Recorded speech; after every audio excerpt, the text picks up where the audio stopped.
புரட்சி தலைவர் எம்ஜிஆர் அவர்களை பற்றி துக்ளக் ஆசிரியர் சோ அவர்கள் கூறியதை தற்போது காண்போம். அரசியலை தவிர்த்து பார்த்தால் கூட எம்ஜிஆர் அவர்களுக்கு இருக்கும் பாப்புலாரிட்டி இந்தியாவிலேயே வேறு எந்த திரைப்பட நடிகர்களுக்கும் இருக்க முடியாது. திரையுலகில் எம்ஜிஆர் அவர்களோடு எனக்கு ஏற்பட்ட அனுபவங்கள் பல. அவற்றில் ஒரு சிலவற்றை பற்றி மட்டும் எழுதுகிறேன். துக்ளக் பத்திரிகை ஆரம்பிப்பதற்கு ஓரிரு வருடங்களுக்கு முன்னால் ஜெய்ப்பூரில் அடிமை பெண் படப்பிடிப்பு நடந்து கொண்டிருந்தது. பல நடிகர்கள், டெக்னீஷியன்கள் சுமார் 15 நாட்கள் அங்கே தங்கியிருந்தோம்.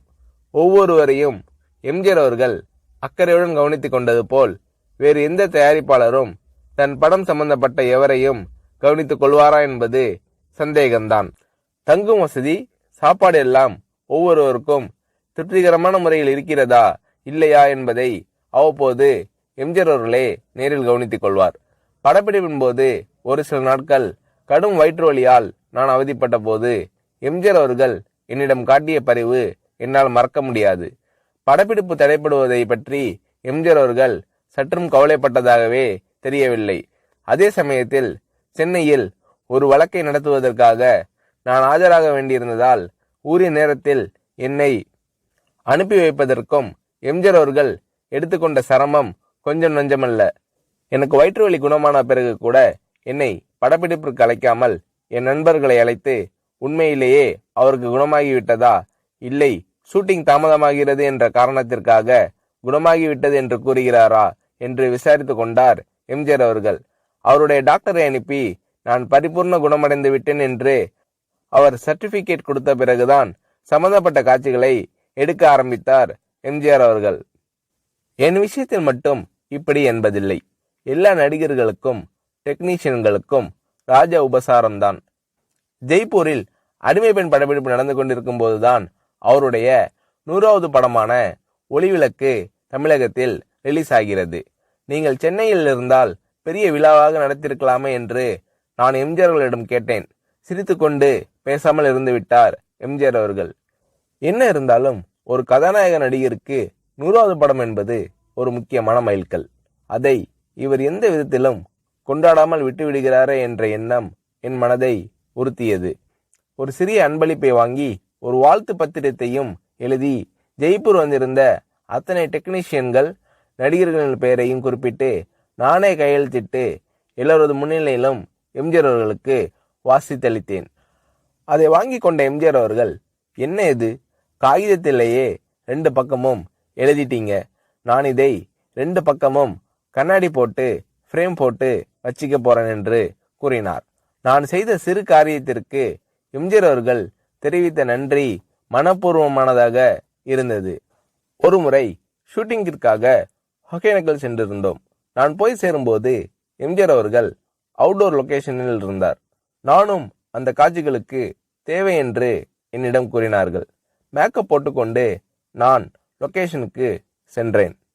என்னுடைய நண்பர்கள் சிறிது நேரம் கழித்து அங்கு வருவதற்காக காரில் புறப்பட்டிருக்கிறார்கள். இதற்குள் எம்ஜிஆர் அவர்கள் என்னிடம் லொகேஷனில் இடவசதி எல்லாம் சௌரியமாக இருக்கிறதா என்று கேட்டு தெரிந்து கொண்டார். அதன் பிறகு எம்ஜிஆர் அவர்கள் சம்பந்தப்பட்ட காட்சி முடிந்துவிடவே அவர் புறப்பட்டு போய்விட்டார். அவர் போகும் வழியில் என்னுடைய நண்பர்கள் காரில் எதிரே வந்து கொண்டிருந்திருக்கிறார்கள். அடையாளம் புரிந்து கொள்வாரா மாட்டாரா என்ற நினைப்பில் அவர்கள் எம்ஜிஆர் அவர்களை பார்த்தும் கூட பேசாமல் வண்டியை ஓட்டி கொண்டு வந்திருக்கிறார்கள். வண்டி அவர்களை கடந்து சில அடிகள் சென்ற பிறகு எம்ஜிஆர் அவர்கள் தனது வண்டியை நிறுத்த சொல்லி அவர்களுக்கு செய்கை காட்டி நிறுத்தி தன் வண்டியை பின்னோக்கி ஓட்ட செய்து இறங்கி வந்து எனது நண்பர்களை அழைத்திருக்கிறார். நீங்கள் எல்லாம் சோவின் நண்பர்கள் தானே, இடவசதி எப்படி இருக்கிறது, உங்களுக்கு போதுமா? சோவிடம் கேட்டால் அவர் எல்லாம் சரியாக இருக்கிறது என்று கூறி மழுப்பி விடுகிறார். ஏதாவது குறை இருந்தால் நீங்கள் சொல்லுங்கள் என்றெல்லாம் விசாரித்துவிட்டு அதன் பிறகுதான் மீண்டும் தன் வண்டியில் ஏறி புறப்பட்டு சென்றுள்ளார் எம்ஜிஆர் அவர்கள். மிக சாதாரண விஷயம் போல் தோன்றலாம், ஆனால் அந்த மாதிரி கேட்டிருக்க வேண்டிய அவசியமே எம்ஜிஆர் அவர்களுக்கு இல்லை. முகங்களை ஞாபகம் வைத்துக் கொள்வதில் எம்ஜிஆர் அவர்கள் வல்லவர். அதற்கு இன்னொரு உதாரணம். எம்ஜிஆர் அவர்களுடன் சத்யா ஸ்டுடியோவில் ஷூட்டிங்கில் கலந்து கொண்டிருந்தேன். என்னுடைய நண்பர் நீலு சில ஆண்டுகள் கல்கட்டாவில் தங்கிய பிறகு அன்றுதான் சென்னைக்கு திரும்பினார். என்னை பார்க்க சத்யா ஸ்டுடியோவிற்கு வந்தார். நான் அவரை எம்ஜிஆர் அவர்களுக்கு அறிமுகப்படுத்தி வைத்தேன். எனக்கு தெரியுமே, உங்கள் நாடகத்தில் இவர் நடித்ததை நான் தான் பார்த்திருக்கிறேனே என்றார் எம்ஜிஆர் அவர்கள். அதற்கு முன்தினம் எம்ஜிஆர் அவர்கள் எங்கள் நாடகத்திற்கு வந்திருந்தார். ஆனால் நீலுவோ அன்றுதான் கல்கட்டாவிலிருந்து திரும்பியிருந்தார்.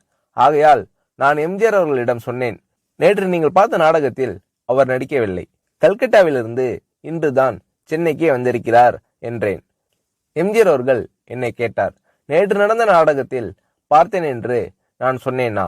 3 ஆண்டுகளுக்கு முன்னால் திருவல்லிக்கேணியில் என்கேடி கலா மண்டபத்தில் மனமொரு குரங்கு நாடகத்தில் ஒரு அடங்கா பிடாரி மகனின் தந்தையாக அரிசி வியாபாரியாக நடித்தவர் இவர்தானே, அதைதான் நான் சொன்னேன் என்றார் எம்ஜிஆர் அவர்கள். நானும் சரி, நிலுவும் சரி, இதை எதிர்பார்க்கவில்லை. இவ்வளவு ஞாபக சக்தியா என்று வியந்தோம். சினிமா நாடகங்கள், பொது நிகழ்ச்சிகள் என்று பல இடங்களில் பலரை சந்திக்கும் இந்த மனிதருக்கு இவ்வளவு கரெக்டா ஒரு முகத்தை ஞாபகத்தில் வைத்துக் கொள்ள முடிகிறதா என்று ஆச்சரியப்பட்டு போனோம். திரையுலகில் எம்ஜிஆர் அவர்களிடம் நான் கண்ட வேறொரு சிறப்பு, சினிமா டெக்னிக்குகளை அவர் கரைத்து குடித்திருந்த விதம். ஒரு நல்ல டைரக்டருக்கு வேண்டிய எல்லா தகுதிகளும் உடையவர் எம்ஜிஆர் அவர்கள் என்பதில் சந்தேகமே வேண்டாம். சண்டை காட்சிகளை படமாக்குவதில் வல்லவர் எம்ஜிஆர் அவர்கள் என்று கேள்விப்பட்டிருக்கிறேன். சில சமயங்களில் டைரக்ஷன் எம்ஜிஆர் என்று விளம்பரப்படுத்தப்படும் படங்களை பற்றி சிலர் வேறு யாரையாவது டைரக்ட் செய்ய சொல்லிவிட்டு அவர் தன் பெயரை போட்டுக் கொண்டிருப்பார் என்று கூற நான் கேள்விப்பட்டிருக்கிறேன். இது வெறும் பிதற்றல். இன்னும் சொல்ல போனால் பல சமயங்களில் எம்ஜிஆர் அவர்கள் படங்கள் வேறு டைரக்டரின் பெயரில் வெளிவரும்போது கூட அவற்றிலும் பல காட்சிகளை எம்ஜிஆர் அவர்களே டைரக்ட் செய்திருப்பார். இதுதான் உண்மை. எம்ஜிஆர் அவர்கள் செய்துள்ள தான தர்மங்கள் ஏராளம் என்பது எல்லோருக்கும் தெரியும். தவிர எந்தவிதமான விளம்பரமும் இல்லாமல் எம்ஜிஆர் அவர்கள் செய்துள்ள உதவிகளும் அநேகம் உண்டு. உதவி பெற்றோர்கள் கூட என்னிடம் கூறியிருக்கிறார்கள்.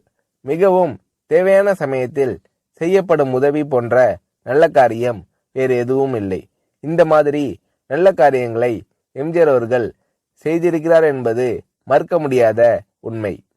ஒரு நடிகர் ஒரு முறை என்னிடம் கூறினார், வீட்டுல ஒல வச்சுட்டு சோறு பொங்குற நம்பிக்கையோட ஒருத்தர் வீட்டுல போய் நிக்க முடியும்னா அது எம்ஜிஆர் தான், வேறு யாரும் கிடையாது. இந்த மாதிரி மனப்பூர்வமான சர்டிபிகேட் வேறு எத்தனை பேருக்கு கிடைக்கும் என்று புரட்சி தலைவர் எம்ஜிஆர் அவர்களை பற்றி சோ அவர்கள் கூறுகிறார்.